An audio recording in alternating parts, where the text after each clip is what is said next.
ఆంధ్రప్రదేశ్ రాజకీయాలు ఇంట్రెస్ట్ ఉందా? గమనిస్తున్నాము అంతే తప్ప ఇప్పుడు అందులో పోయి దూరం అర్జెంటుగా జగన్కు సపోర్ట్ చేశారు, నెక్స్ట్ కూడా కంటిన్యూ ఉంటుందా జగన్కు మీ మద్దతు? జగన్కి ఎక్కడ సపోర్ట్ చేశాం మేము?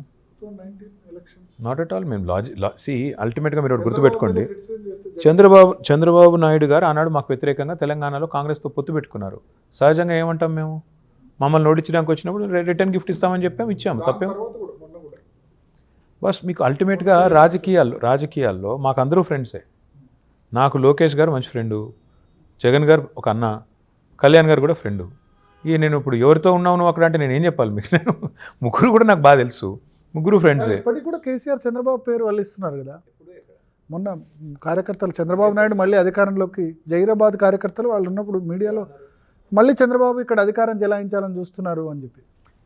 సరే, ఇప్పుడు నేనేమంటాను, ఇవాళ రేవంత్ రెడ్డి గారి విషయంలో చాలామందికి అట్లాంటి అభిప్రాయం ఉంది. కృష్ణా జలాల్లో పోయిన సంవత్సరం మేము ఉన్నప్పుడు 36% వాడితే రేవంత్ రెడ్డి గారు వచ్చాక 24% వాడారు. మిగతా నీళ్ళని ఎందుకు కిందికి పోతున్నాయి, ఎందుకు వృధాగా పంపుతున్నారంటే ఆన్సర్ లేదు ఆయనకి. ఇక్కడ పంటలు ఎండిపోతున్నాయి, ఇక్కడ చెరువులు నింపరు, కిందికి వదిలేస్తున్నారు.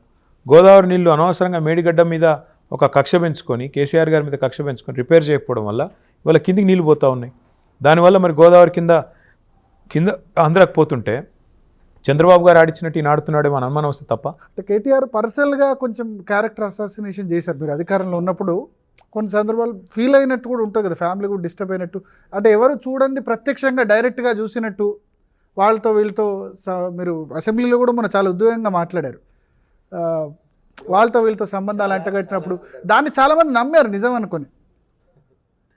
అంటే నిజంగా జరిగిందో లేదో ఉందో లేదో తెలియదు, కానీ చాలామంది మెజారిటీ ప్రజలు నమ్మిన పరిస్థితి ఉంది దాన్ని. అదే అందుకే మా కర్మ అంటున్నాను. ఎందుకంటే నేను జీవితంలో సిగరెటే తాగలేదు.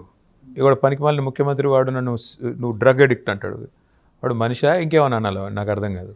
అంటే ఇట్లా ఎన్నో సందర్భాల్లో పనికి మాలిన మాటలు, పనికి మాలిన ప్రచారాలు, ఏం చెప్పాలి అట్లాంటి వాళ్ళకి? పిచ్చోడు రోడ్డు మీద పోతుంటే ఏదో మురుగుతూ ఉంటారని చెప్పి వెళ్ళిపోవాలి. అంతేగాని ప్రతిదాన్ని పట్టించుకొని టెన్షన్ పడితే ఎట్లా అవుతుంది? ఒకటి. రెండోది, సరే దానివల్ల నష్టం జరిగిందని మీరు అంటారు, నాకు నష్టమో లాభమో? నష్టం కాదు, ఎక్కువ మంది నమ్మారు దాన్ని. ఎందుకో ఈ దేశంలో భరత్, ఇప్పుడు నువ్వు మంచివాడు అంటే ఎవడు నమ్మడు. అదే భరత్ చాలా దుర్మార్గుడు, ఇక్కడ అరాచకం చేసాడు, పక్కనే భూ కబ్జాలు చేస్తున్నాడు అంటే చాలామంది అవునా అని చెప్పి ఇంకా దాని మీద ఎక్కువ తమ్ముళ్ళు వస్తూ ఉంటారు. ఈ దేశం యొక్క స్వభావం అది, మనం ఏం చేద్దాం దానికి. అట్లే రెండవది, మీరు అన్నారు కదా ఇందాక, మరి రేవంత్ రెడ్డి గారు ఆయన క్యారెక్టరు మాట్లాడాలంటే నేను కూడా చాలా మాట్లాడవచ్చు, కానీ ఆ నికృష్ట రాజకీయాలు నాకు ఇష్టం లేదు.